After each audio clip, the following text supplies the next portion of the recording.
¿Cómo habría sido vivir entre ranas en cada rincón de tu hogar? Imagina despertar en medio de la noche y sentir el peso húmedo y resbaladizo de decenas de ranas saltando por tu cama, invadiendo cada espacio imaginable. Esta fue la segunda plaga que Dios envió a Egipto, un castigo que transformó el entorno cotidiano en una pesadilla viva. Pero ¿cómo comenzó todo? ¿Cómo soportaron los egipcios la presencia de estos seres en su vida diaria?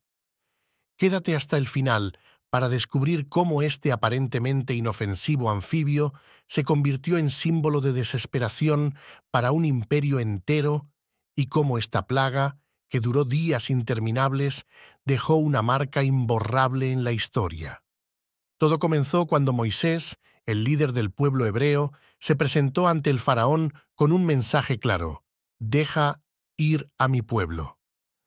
Ante la negativa del faraón, Dios, a través de Moisés, desencadenó una serie de plagas para mostrar su poder y liberar a su pueblo. La primera plaga transformó el agua del río Nilo en sangre, pero fue la segunda plaga la que llevó la desesperación a un nuevo nivel. El río que dio vida se convirtió en fuente de caos. Con la señal de Moisés, una multitud de ranas emergió del Nilo, inundando la tierra en todas direcciones. Los anfibios se multiplicaban sin control, invadiendo cada hogar, cada calle y cada rincón del vasto territorio egipcio. No había refugio posible, las ranas estaban por doquier. Saltaban en los mercados, las plazas y hasta en los templos sagrados. El ruido constante de sus croares se mezclaba con los gritos de desesperación de la gente que intentaba, en vano, librarse de la molesta presencia. A medida que las ranas morían y sus cuerpos comenzaban a descomponerse, una nueva calamidad se cernió sobre el pueblo egipcio. El hedor se volvió insoportable, impregnando el aire y convirtiéndose en un recordatorio constante de la reciente invasión.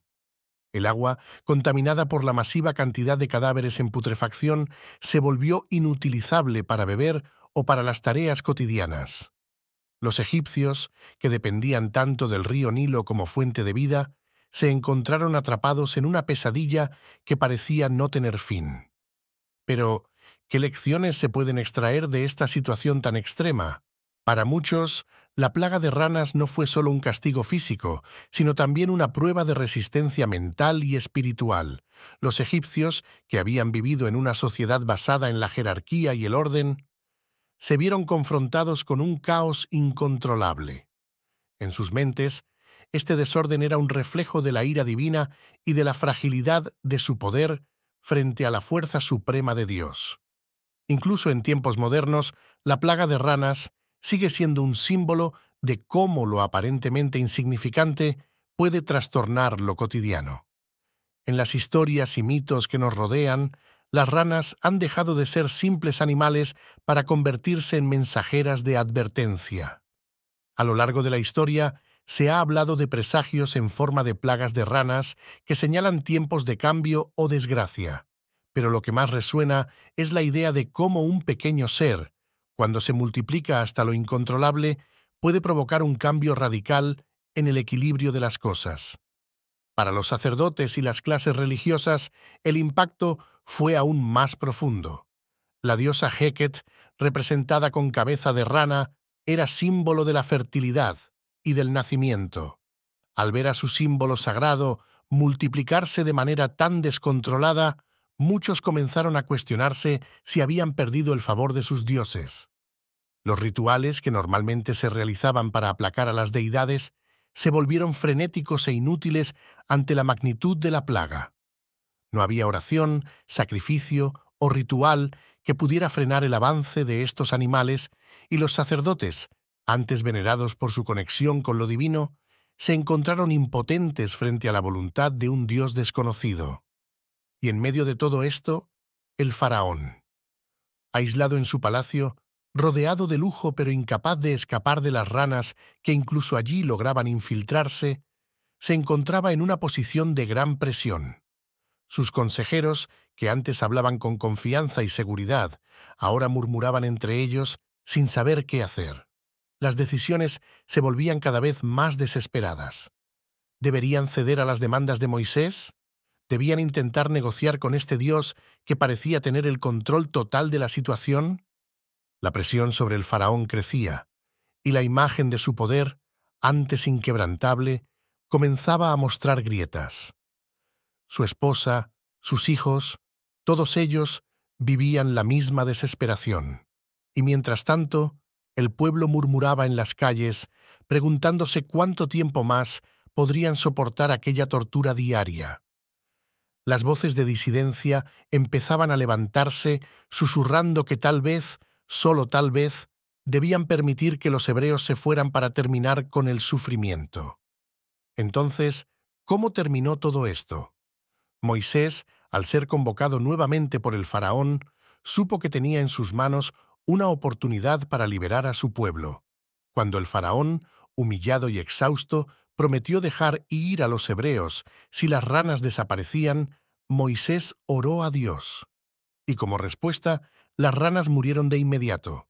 Pero en lugar de desintegrarse, sus cuerpos permanecieron, acumulándose en montones en las calles, campos y hogares. El hedor era insoportable. Lo que antes era una molestia activa, ahora se había convertido en una presencia pasiva, pero igualmente perturbadora. Los egipcios, con la esperanza de que todo terminara, se encontraron atrapados en un escenario que parecía salido de una pesadilla. Los cadáveres de las ranas apilados se convirtieron en un recordatorio constante de su impotencia y de cómo su rey había sido derrotado por un poder superior. Esta plaga, aunque terminó con la muerte de las ranas, dejó una marca imborrable en el corazón de Egipto. Ya no se trataba solo de una invasión de animales, era una demostración de cómo incluso el imperio más poderoso del mundo podía ser humillado por la voluntad de un solo Dios. Los egipcios, antes confiados en la estabilidad de su sistema y la fuerza de sus dioses, ahora se encontraban cuestionando todo lo que sabían. Para el faraón, cada plaga representaba un desafío directo a su autoridad y su supuesta divinidad. Los egipcios lo veían no solo como un rey, sino como un dios encarnado, un ser cuya voluntad debía ser incuestionable y absoluta.